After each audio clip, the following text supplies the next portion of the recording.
Sebelum mulai jangan lupa dukung dan subscribe channel kami. Pada suatu masa ketika Abdullah bin Mubarak berhaji, ia tertidur di Masjidil Haram. Dia telah bermimpi melihat dua malaikat turun dari langit, lalu yang satu berkata kepada yang malaikat yang lain, "Berapa banyak orang-orang yang berhaji pada tahun ini?" Jawab yang lain, 600.000. Lalu ia bertanya lagi, "Berapa banyak yang diterima?" Jawabnya, "Tidak seorang pun yang diterima. Hanya ada seorang tukang sepatu dari Damsyik bernama Muwafaq. Dia tidak dapat berhaji, tetapi diterima hajinya, sehingga semua yang haji pada tahun ini diterima dengan berkat hajinya Muwafaq." Ketika Abdullah bin Mubarak mendengar percakapannya itu, maka terbangunlah ia dari tidurnya, dan langsung berangkat ke Damsyik mencari orang yang bernama Muwafaq itu sehingga ia sampailah ke rumahnya. Dan ketika diketuk pintunya sambil memberi salam, keluarlah seorang lelaki dan segera ia bertanya namanya. Jawab orang itu, "Muwafaq." Lalu Abdullah bin Mubarak bertanya padanya, "Kebaikan apakah yang telah engkau lakukan sehingga mencapai derajat yang sedemikian itu?" Jawab Muwafaq, "Tadinya aku ingin berhaji tetapi tidak dapat karena keadaanku.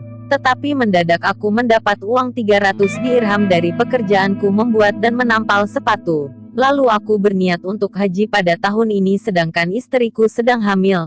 Maka suatu hari istriku mencium bau makanan dari rumah tetanggaku dan ingin makanan itu. Maka aku pergi ke rumah tetanggaku dan menyampaikan tujuanku kepada wanita tetanggaku itu.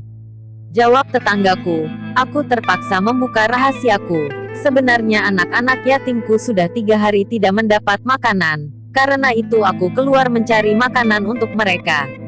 Tiba-tiba aku menemukan bangkai himar di suatu tempat. Lalu aku potong sebagian dan kubawa pulang untuk kumasak. Maka makanan ini halal bagi kami dan haram untuk makanan kamu."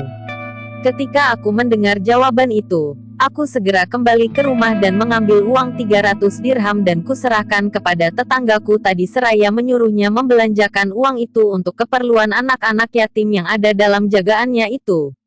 "Sebenarnya hajiku adalah di depan pintu rumahku," kata Muwafaq lagi. Demikianlah cerita yang sangat berkesan bahwa membantu tetangga yang dalam kelaparan amat besar pahalanya, apalagi di dalamnya terdapat anak-anak yatim.